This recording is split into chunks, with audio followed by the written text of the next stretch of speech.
Questions. Earlier today, Secretary Austin issued his annual message to the force, which emphasized his three priorities as Secretary of Defense: defending the nation, taking care of our people, and succeeding through teamwork. As a department, these priorities continue to guide and shape all that we do in support of our nation's security and the National Defense Strategy. You can find a complete copy of the memo on defense.gov, and in this message to the force, Secretary Austin highlights how the 2022 National Defense Strategy articulates how we will achieve DoD's goals through integrated deterrence, campaigning, and building enduring advantages. Implementing the strategy means tackling the pacing challenge from the People's Republic of China while also confronting the acute threat of Russian aggression and managing the risk of escalation as President Putin's cruel war against Ukraine enters a second year. We must also defend against and deter threats from Iran, North Korea, and global terrorist organizations, even while we grapple with 21st century transnational challenges such as climate change. Finally, the Department of Defense will continue to modernize the joint force and out-innovate our competitors. Secretary Austin concludes the message by expressing his thanks and appreciation to all members of the Department of Defense for what they do every day to meet our sacred obligation to defend the American people. Separately, as announced earlier this week, Secretary Austin will depart this weekend on a planned multi-day visit to the Middle East region with locations that include Jordan, Egypt, and Israel. The Secretary is looking forward to his discussions with leaders in the region, which are intended to support and strengthen our partnerships and enhance cooperation. In other news, the Secretary will attend the Medal of Honor ceremony tomorrow for retired Army Colonel Paris Davis for his acts of bravery as a commander during the Vietnam War. President Biden will present the award to Colonel Davis during a ceremony at the White House. Colonel Davis commanded American Special Forces as well as an inexperienced South Vietnamese company against a large North Vietnamese force June 17 through 18, 1965.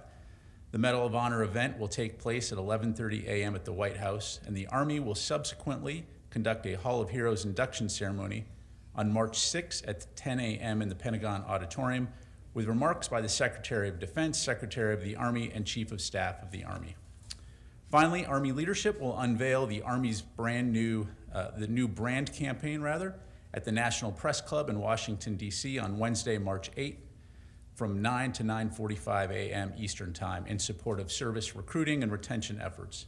Afterwards, Army senior leaders will participate in an on-camera media event from 9:45 to 10:15 a.m. The event will feature soldiers from the campaign, the celebrity narrator of the brand campaign films, and other Army staff central to the new brand, all of whom will be available for interviews.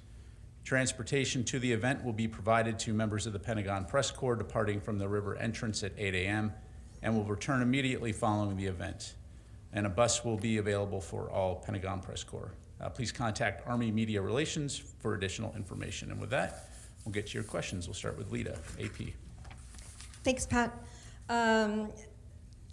Does the U.S. believe that Ukraine is responsible for any of the recent over-border into Russia skirmishes, including in the Bryansk region, as well as some of the drone attacks last week? And if not, who does the U.S. believe is responsible for these attacks? Yeah, so seeing the press reports, in terms of Ukrainian operations, I'd refer you to them to talk about their operations. Does the U.S. believe that anyone other than Ukraine is doing them?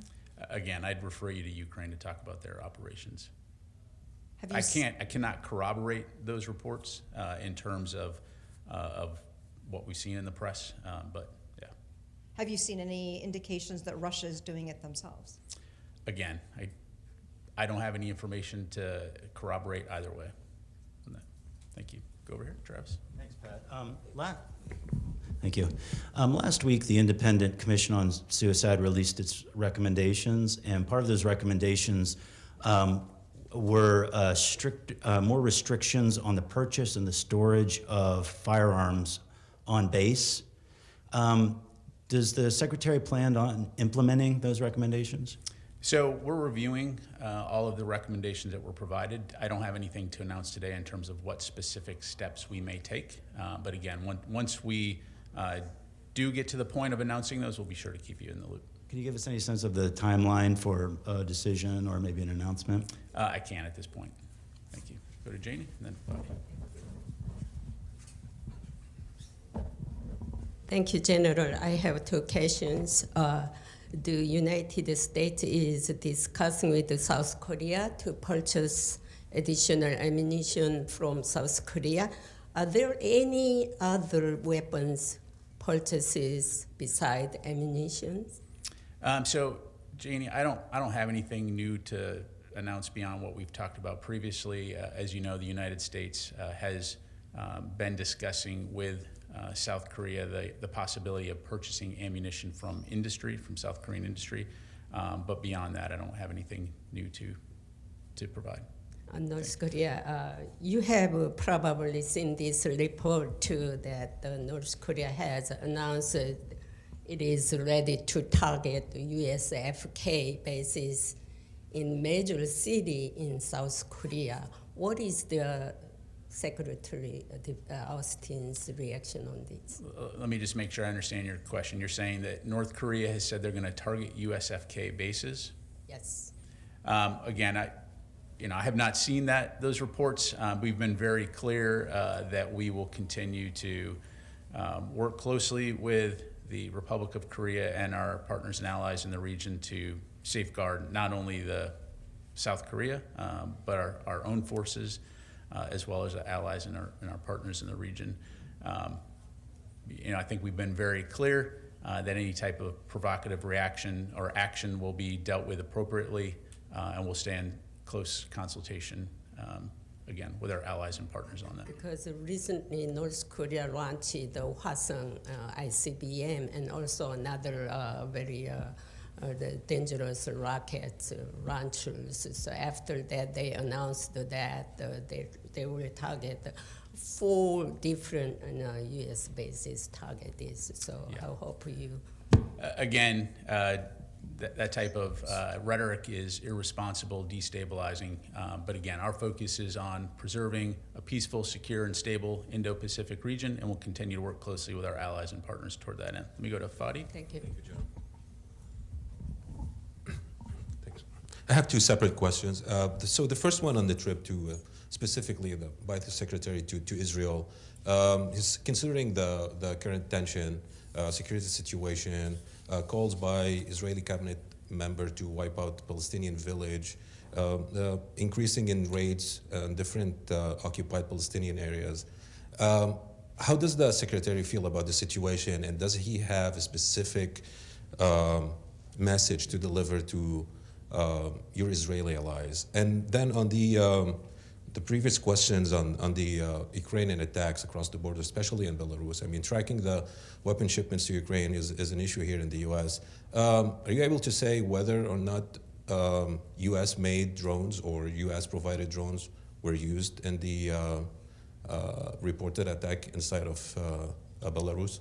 Yeah, thanks, Fadi. So on your first question, a couple things. As you know, Secretary Austin spoke to his Israeli counterpart on recently, February 24th, and during that discussion underscored not only our steadfast commitment to Israel's security and its right to defend itself from terrorism, but also the importance and encouragement of the de-escalation of tensions in the West Bank. And so really from a U.S. standpoint, that is our focus right now, is continuing to work with Israel, the Palestinians, and regional partners to de-escalate those tensions and restore calm in the region.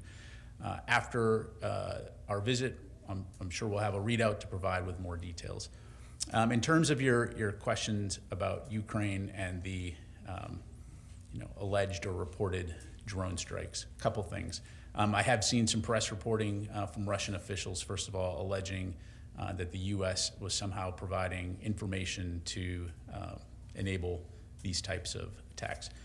What I would tell you, first of all, is, again, I don't have any information in regards to whether or not the Ukrainians have conducted these type of operations. I'd refer you to them. I can say definitively that the notion of the U.S. providing intelligence or information to the Ukrainians to target locations inside Russia is nonsense. We are not at war with Russia, nor do we seek war with Russia. Our focus is purely on supporting Ukraine to defend itself, and so that's what we'll continue to do. As you've heard us say before, we are regularly consulting with the Ukrainians on the appropriate use of the equipment that we provide to them, and all indications are that they continue to stay very focused on defending their homeland and fighting within Ukraine. So I'll just leave it at that. Okay, Chris. Earlier this week, 2 commanders and 4 others at Minot Air Force Base were relieved of their duties due to concerns about their ability to complete their task of safely securing the nation's nuclear arsenal. Is the Secretary aware of this, and does the department plan to conduct any broader review of the nation's nuclear forces to ensure that there are no other issues across the force? So certainly the Secretary monitors all matters as it relates to the strategic forces of the United States. You know, in terms of that particular situation, I'd refer you back to the Air Force to talk to the administrative reasons behind those actions. Broadly speaking, the Secretary remains absolutely 100% confident in our nuclear forces and capabilities, and so I'll just leave it there. Thank you. Thank you. Qasim. General, on the strikes inside Belarus, so from the podium we have heard you saying several times that you are giving the arms to Ukraine to defend the Ukrainian territories, and apparently this is out of the Ukrainian territories. Is there any investigation by the United States to see if these capabilities used in Belarus are US or not? Qasim, so we've talked about our end-use monitoring. Again, we're very confident in the procedures and processes that we put in place to track and manage those things. Again, I'm not going to talk about investigations about alleged activities that may or may not have happened in Belarus or other locations. Again, our focus is on giving Ukraine the capabilities that they need to fight inside Ukraine to defend their sovereign territory. Thank you. And also, on there is an IAEA report about Iran, that Iran has enriched uranium up to 83.7% of purity. We see that the talks have stalled in Vienna. Are there any military options on table currently as Iran continues to enrich uranium? Yeah, I don't have anything to talk to specifically. As you know, we are a planning organization. We take into account a wide variety of situations. But I think right now what you're seeing is more of an emphasis on the diplomatic side of things. Of course, our presence in the region, are continuing to work with our partners and our allies in the region to deter aggression will continue. But again, I don't have any specific military actions or options that I would speculate on or talk about. So thank you. Let me go to Rio.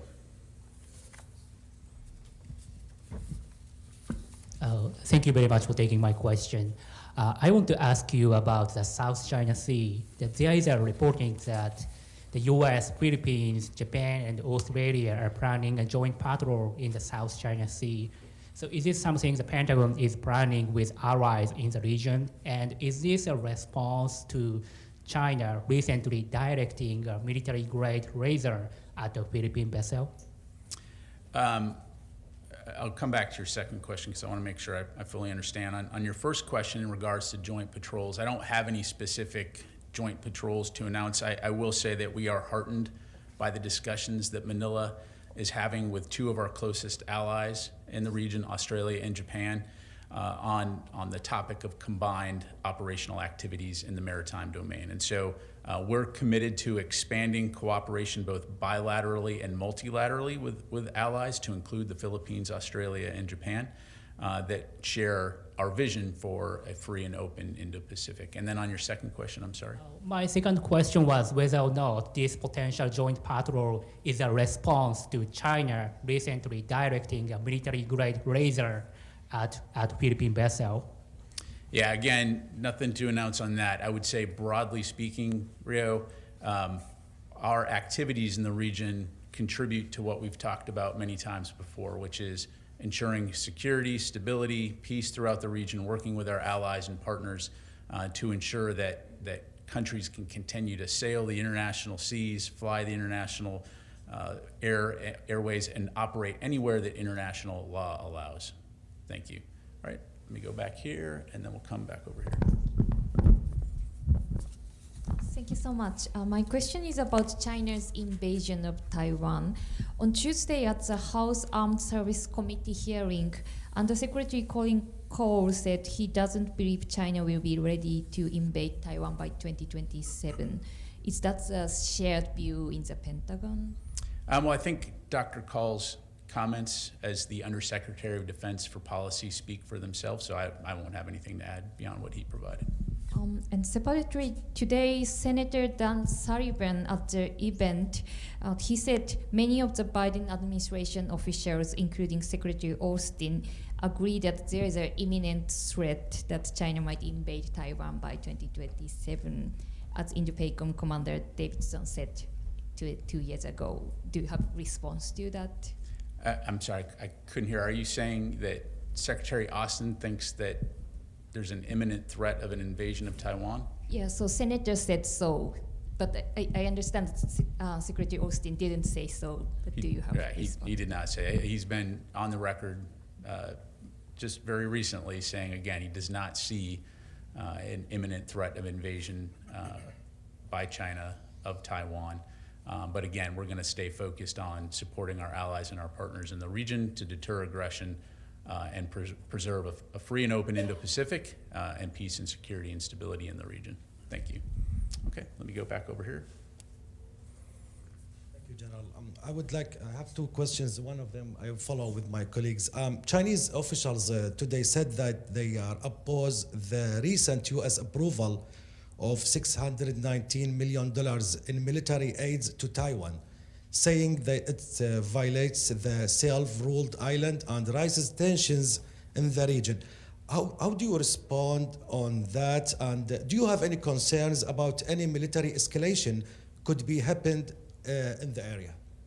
Well, so first of all, the United States support to Taiwan and self-defense capabilities contribute to the maintenance of peace and stability across the Taiwan Strait and within the region. And of course, this is all in accordance with the Taiwan Relations Act.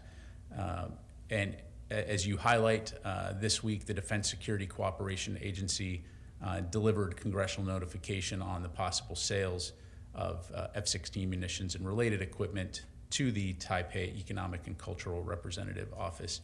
But I'd refer you to State Department for further details on that. My second question, today there is a meeting held between Secretary Blinken with his Russian counterpart. Is there any planning in the near future that maybe Secretary Austin held the same meeting with his Russian counterpart? Is there any planning for that? How much do you believe these kinds of meetings or communications are necessary, especially in this time? Yeah, so I don't have anything to announce in regards to any types of meetings or phone calls at this time. Secretary Austin has been very clear that he is always open to communication and believes it's extremely important, particularly for nuclear-armed nations to be able to maintain open lines of communication to reduce the risk of miscalculation. Thank you. We go to Jim, and then we'll go back to Peter. Thanks for doing this, General. Just going back to Rio's question, if I might, or both Rio's question, actually.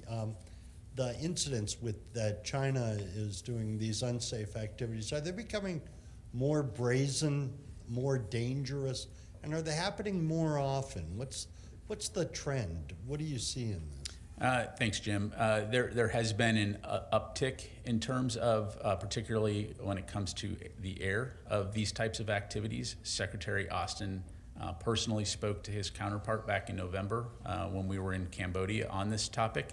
But again, what you're seeing here is a broader pattern of activities that represent not only unprofessional behavior, but also encroachment, coercion, and lack of transparency that's problematic. And so again, we're not seeking any type of conflict with China, but we do want to ensure that, as I highlighted before, that nations can continue to have faith in their sovereign borders, that they can sail in international waters, fly in international skies, and operate wherever international law allows. Thank you. We go back to Peter. Hey, thanks very much. Can you give us just an update of the battlefield situation in Ukraine, particularly morale on both sides, territorial gains and losses? Thank you. Yeah, thanks, Peter. So I'm not going to provide an operational update per se from the podium here. What I can say, broadly speaking, is we continue to see intense fighting near Bakhmut. Russian forces and Wagner mercenaries continue to press their attacks around Bakhmut, and Ukrainian forces continue to hold the line there. It remains a very fluid situation, so we're continuing to monitor that very closely. Thank you. All right, go here and then over here.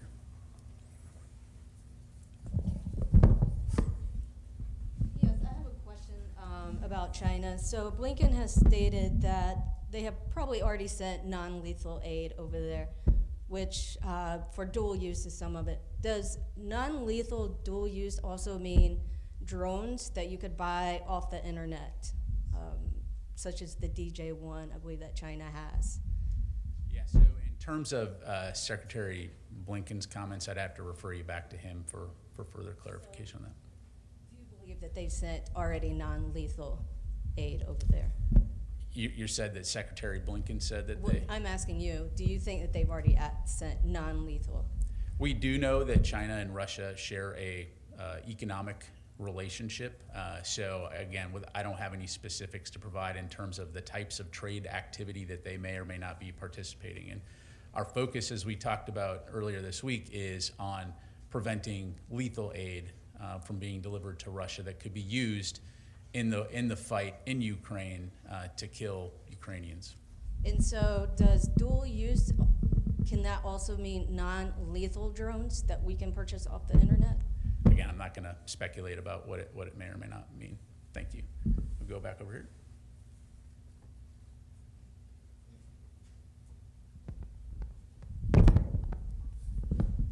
Thank you for taking my question. This is about Ukraine. The Ukrainians have been asking for cluster munition, but the use of such munitions would be very controversial. Is it something that DoD or US would consider seriously, or do you rule out immediately to provide? Yeah, so in terms of munitions, again, I'm not going to speculate about what we may or may not provide. We work very closely with the Ukrainians and our allies and partners to assess, to get Ukraine's feedback on what it is they need, and then go through a very rigorous process in terms of ensuring that we're able to provide what we can as quickly as we can. But I don't have anything to announce regarding the potential use of cluster munitions. Thank you. All right, we got time for one more question. Back here. Thank you, General. Let me just ask one follow-up about the remarks by the Undersecretary Carr. Until last year, several U.S. military leaderships warned more urgent risks of Chinese invasion to Taiwan. But what caused this recent change in the statement of the senior officials of the DoD? Let me make sure I understand your. You said that who changed? No. Is there any change of the assessment or the analysis about the potential risk of the Chinese invasion to Taiwan recently? Well, from a Department of Defense standpoint, I think we've been very consistent. Obviously, it's something that we take very seriously. As I highlighted in my opening comments, the Secretary's message to the force and the National Defense Strategy make it clear that China remains our pacing challenge. Again, right now, we don't believe that an invasion is imminent of Taiwan. But again, we're going to continue to work very closely with our allies and our partners in the region to deter potential aggression. And we are vested in the status quo to preserve the peace that's been there for a very long time. Thank you. Okay, ladies and gentlemen, that's all the time we've got. Appreciate it. Thank you very much.